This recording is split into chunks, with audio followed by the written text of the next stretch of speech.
amigas y amigos que nos sintonizan y que nos están viendo a través de las diversas redes sociales en esta nueva versión del programa Conversando desde el living de mi casa. Y acá estamos para abordar temas de interés que tienen que ver con nuestra identidad regional como nortinos, con nuestra identidad también como iquiqueños. Tenemos una interesante en esta ocasión invitada a una persona que conozco hace muchos años y que también ustedes deben conocerla porque se ha esforzado mucho por mantener ahí siempre presente lo que ellos denominan la cultura pampina. Vamos a hablar entonces de lo que fue la vida en La Pampa con nuestra invitada estelar, doña Sara Benavides González. Sara, bienvenida a esta conversación acá, una tertulia como en las Pampinas. No, gracias a ti por abrirme las puertas de tu casa, por permitirme estar sentada en este momento acá frente a ti, en un ambiente súper agradable, súper ameno y bueno, como tú dices, con un tema que a mí me apasiona y que es justamente el tema del patrimonio salitrero. Sí, pues pensamos en traerte como invitada en esta conversación porque la Semana del Salitre está ya a punto de celebrarse el próximo mes de noviembre. Así Estaba programada, porque ustedes tienen la tradición de hacer siempre la tercera semana del mes de noviembre. Y en esta ocasión... Pero desde que salió la ley de las elecciones, de partido y toda esta cosa, hemos tenido ya en una circunstancia anterior y ahora tener que cambiarla y dejarla una semana después, porque justo el 19 de noviembre, que de acuerdo a lo que nosotros tenemos, como te digo, ya concertado, que es la tercera semana, nos tocaba estar en Humberstone, pero ese día son las elecciones. Entonces tuvimos que correr una semana, entonces para este año iniciamos el 26 de noviembre para terminar el 3 de diciembre en Humberstone. Qué bien. Pero cuéntanos un poco, Sara, ¿por qué esto de celebrar a los pampinos? ¿Celebrar usted reunirse y festejar, recordar? ¿Qué nos motiva? Yo siempre digo que nosotros nos resistimos al olvido. Y esto tiene que ver con todo lo que significó el salitre en La Pampa, la historia de esta cosa maravillosa que es única en el mundo, o sea, ninguna parte más del mundo se extrajo de la tierra el nitrato de sodio como acá en este norte. Ahí hablamos de lo que fue el ciclo salitrero, digamos, claro, en términos económicos. Donde, mira, muchos dicen que habían más de 200, más de 300 oficinas salitreras que funcionaban y que dio origen, tal como tú dices, a toda una cultura pampina, porque de hecho la cultura pampina nace con la llegada de gente, los enganchados que venían del sur, la gente que baja de los valles, del interior, de Guatacondo, de Camiña, de Mamiña, qué sé yo, y se va armando toda una cosa hermosa con las costumbres de un lado, con las costumbres del otro, y con la llegada también de muchos extranjeros. Yo siempre cuento que la oficina donde yo vivía, que era la oficina Alianza, fíjate que había un japonés, que era el peluquero. Sí. Habían como 5 chinos, habían varias bolivianas y peruanas, había un italiano que era el zapatero, y así como te digo, en esos zona de inmigrantes. De inmigrantes, absolutamente. Y donde multicultural, y donde eran muy bien acogidos y muy bien tratados. O sea, nosotros yo creo que nunca reclamamos porque había que ser un peruano, además eran parte de nuestra comunidad, las bolivianas vendiendo en el mercado sus productos, el ají molido, me acuerdo que lo hacían en piedra y lo vendían por cucharadas, qué sé yo, los chinos que tenían sus almacenes, me acuerdo del chino Juan que mascaba coca todo el día, entonces uno entraba al almacén y estaba pasado a hojas de coca y así, o sea, gente entretenida, interesante. Oye, Sari, cuando nosotros hablamos de pampino o de pampina, ya para que validemos lo que es la diferencia también de género, pampinas y pampinos, ¿qué es lo que debe dibujarse en nuestra mente? Sobre todo para aquellas personas que nos pueden ver de lugares que son ajenos a nuestra cultura acá local. Bueno, yo creo que los pampinos somos, como te decía, una cultura diferente, una cultura en extinción, como lo digo yo, porque ya el tiempo pasa inexorablemente y vamos desapareciendo. Pero yo siempre veo gente trabajadora, esforzada, gente que vivía feliz a pesar de las condiciones en que vivía, o sea, en un desierto más árido del mundo, donde las noches eran gélidas con varios grados bajo cero, y en el día el calor con más de 30 grados, y qué sé yo, y los chiquillos jugaban con más de 30 grados, y hacían partidos de fútbol en una cancha de tierra, y jugaban sin zapatos, o sea, era toda una cosa así, que ahora uno dice, de hecho hay gente que no cree que hubo vida en eso. Asentamientos. Claro. Sí, una vez me tocó ver una persona que tenía unos sobrinos que venían del extranjero y él los llevó a Alianza. Aquí viví, le dijo. Y ellos no creyeron. Entonces cuando me veo a mí me dijo, oye, tú puedes dar fe de que es verdad que yo viví, que tú me conociste en la calle Cuarta, me acuerdo todo. Y no, le costó mucho convencerse de que allí habían vivido sus antepasados. Y en Victoria, que fue la última oficina en cerrarse, las familias ponen ahí, Sí, marcan están ahí poniendo, familias. sí. Eso fue en octubre del 79.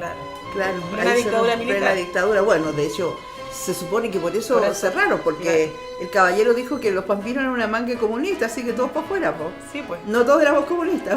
Bueno, es que la lógica de la dictadura comunista Sí. son todos los que piensan distinto.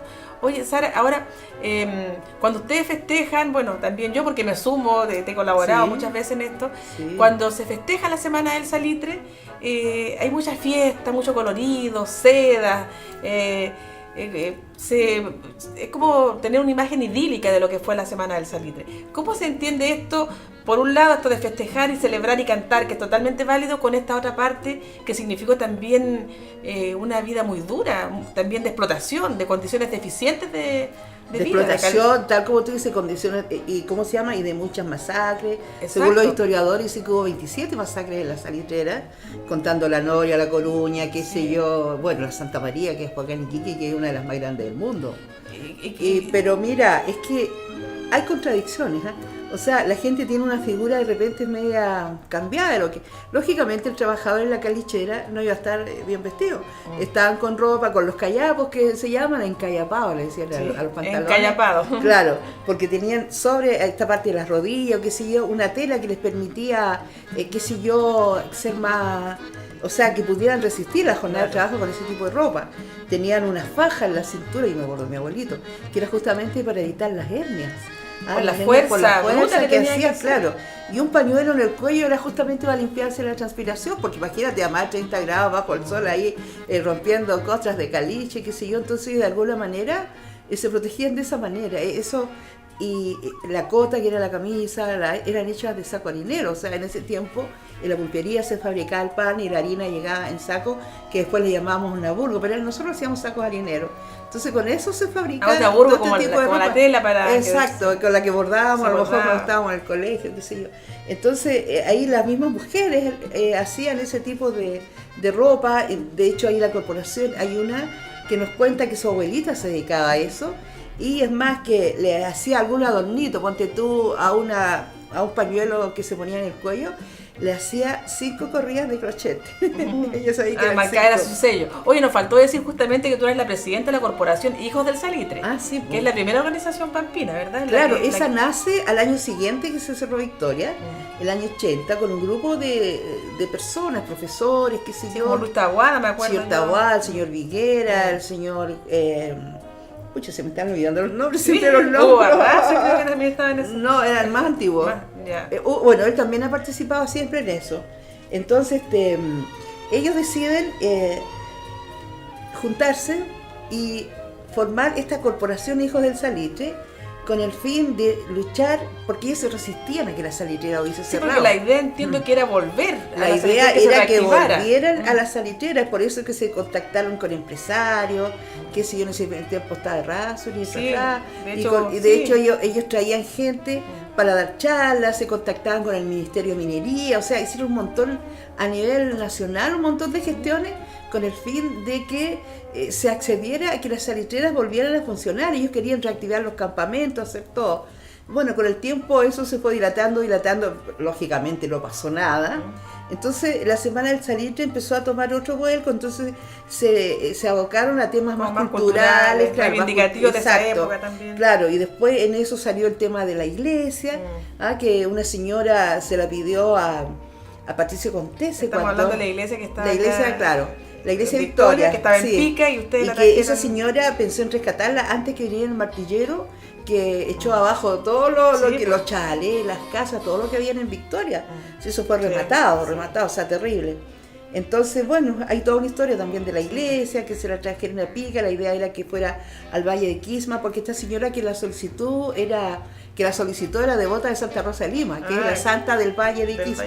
Claro, entonces ella logró juntar un grupo de personas que la iban a apoyar en eso, pero pues esas personas también se diluyeron y no pasó nada. Entonces tuvo mucho tiempo la iglesia botada ahí y frente como a los carabineros en Pica.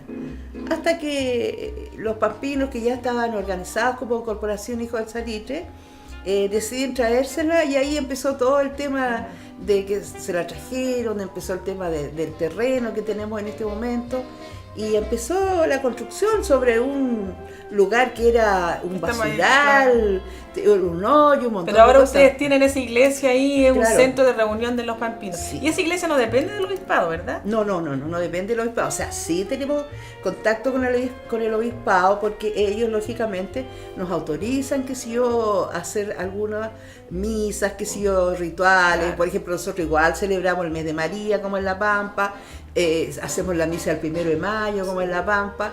Ahora se celebra, ahora el 29 de octubre, a Jesús Nazareno, qué sé yo. Sí. Entonces, todo lo mismo que hacíamos en La Pampa, lo hacemos en la iglesia, y lógicamente con el permiso del obispado. Ahora, respecto de las demandas y luchas sociales que dieron los pampinos a través de todos los años que duró la industria del salitre, si tú eso lo extrapolas al día de hoy, ¿crees que esas brechas sociales, esas demandas de mayor equidad y justicia se han resuelto a lo largo de la vida? Seguimos en... Mira, yo siempre lo digo cuando recuerdo el tema de la Santa María. Yo digo que las cosas siguen igual, pero vestidos de modernidad. Yo siempre, y pongo ejemplo, primer punto del pliego de peticiones que traían los obreros que vinieron a Iquique, ahí están en la Santa María, era el cambio de la moneda. O sea, en ese tiempo se pagaba con fichas de plástico, de tela, de cualquier cosa. Y los trabajadores reclamaban el hecho de que a las fichas le cortaban la cola, o sea, no le daban el cambio como correspondía, que en ese tiempo, como se trabajaba con moneda inglesa, era de 18 peniques. Sí. O sea, se la pagaban a menos valor. O sea, ya había una trampita. Había una trampa. Entonces yo les digo a la gente ahora, y me miran cuando les digo, ¿con qué pagan ahora? Tarjeta de crédito. Tarjeta de crédito. Y le toman la colita también. Claro, y es de plástico. Claro. O sea, en el fondo tenemos una cosa más moderna, que tiene un sistema, no sé, pero igual es plata que no está en efectivo. Y lo otro, por ejemplo, hoy día nosotros tenemos que los grandes grupos económicos son dueños de las universidades, claro, de la clínica, de la farmacia. Y en la época de la salitera, la pulpería... Claro, es otro de los todo. puntos que yo también digo. Aparte ahora de pagar igual con moneda, que no es efectivo, es una ficha, pero cuadradita, no es redondita como las anteriores, este rectangular. La ficha de la modernidad. La ficha de la modernidad. Ponte tú, allá en La Pampa, normalmente los dueños de la empresa no dejaban entrar comerciantes al campamento. Entonces había que comprar solo en la pulpería. O sea, solo al mismo dueño. Al mismo dueño, claro, en la pulpería. Y ahora, ¿qué hacemos? Le pagamos solo al retail. Claro. Porque desapareció la farmacia del barrio, el almacén de la esquina, el negocito chico que además te fiaba, donde tenía una libretita que te anotaban y cuando pagaban. La gente cumplía rigurosamente. Claro. No necesitaba. Entonces, claro, por eso te digo, ahora yo siempre digo, los explotados de ahora no son como los de antes, que andaban con qué sé yo, con calamorro, con las, qué sé yo, estos parches, como te decía. Ahora es la gente de cuello y corbata que anda en la calle con un maletín, que si lo vende una AFP, un ISAPRE, o digo yo, la gente en las farmacias, que tiene una cantidad de productos ahí que están en oferta. Y ellos tienen que vender eso, porque de eso depende que aumente su sueldo. Exactamente, un claro, sistema entonces, perverso. si no venden, claro, no se cumple venden, la cuota que tiene claro, que no se le cumplen las exige. metas y no le dan los bonos y todas esas cosas. Entonces, como te digo, la explotación existe, pero disfrazada de modernidad, pues. Muy bien, estamos ya llegando al final, estimada Sara. Es muy entretenido el tema pampino, da para mucho, sobre todo cuando entramos a la reflexión, superando también lo que es festivo, que hay que celebrar, pero no olvidarse de la historia. Mira, nosotros no es que celebremos porque sí. Lo que pasa es que en La Pampa tú no tenías nada. Tu casa era de la empresa, la atención médica era de la empresa, la escuela era de la empresa, el teatro era de la empresa. Y los otros trabajadores eran tu familia. Claro, pero ahí había sí. valores, que es lo que nosotros extrañamos. Que esta cosa de ser solidario, de ser siempre hermano, de alegrarse con la alegría de todos, de sufrir con la pena de todos. Entonces yo te pido que en un minuto le digas ahí a la cámara, a quienes puedan estar viendo de distintos lugares, ¿cuál es tu mensaje como mujer pampina y como dirigente de Pampina que has luchado siempre por mantener esta cultura ahí en alto? Bueno, nosotros tenemos un eslogan que dice que la Pampa nunca muera. Y lógicamente la pampa no va a morir. La pampa va a morir cuando, o sea, en términos así, cuando los pampinos dejen de existir. Cuando ya no nos juntemos para cantar las canciones que cantábamos allá, para recordar nuestras anécdotas, los apodos, las vivencias, nuestro pasar por las escuelas, donde de verdad que aprendimos mucho. Los pampinos salían muy bien preparados porque eran educados por profesores normalistas, con una vocación increíble. Así es que, como digo, la pampa no va a morir en la medida que nosotros los pampinos seamos capaces de tenerla siempre en nuestra memoria, en nuestro corazón, y seamos capaces de transmitir a las nuevas generaciones lo que fue nuestra vida allá. Muy bien, muchas gracias, Sara. Entonces ahora vamos ya a despedir esta entrevista que ha sido muy interesante, y lo invitamos a usted a seguir, a interiorizarse también de lo que significó. ¿Puedo decir algo? Sí, díganos más. Mira, yo conozco, tal como te dijiste, nos conocemos de hartos años, aunque no pensamos diferente a lo mejor políticamente, pero de verdad... Tiene más valor que mantengamos... Sí, exactamente, porque somos capaces de entendernos, qué sé yo. Superar esas diferencias. Y en este momento Angelina es candidata a consejera regional, perdona, se me fue a Core. Y yo de verdad espero que llegues al Core, porque creo que con tu preparación, con tu amor por Iquique y por todo lo que has demostrado, realmente mereces estar ahí. Así que, como te digo, independiente de todo, yo le pido a la gente que vote por Angelina, pues una iquiqueña de tomo y lomo. Ya, muchas gracias. Como le decía, estamos llegando ya al final de esta segunda edición de Conversando desde el Living de mi casa, con esta interesante invitada que es doña Sara Benavides, quien preside la corporación Hijos del Salitre y que se apronta ya a celebrar una nueva versión de la Semana del Salitre. Nos estamos viendo, hasta pronto.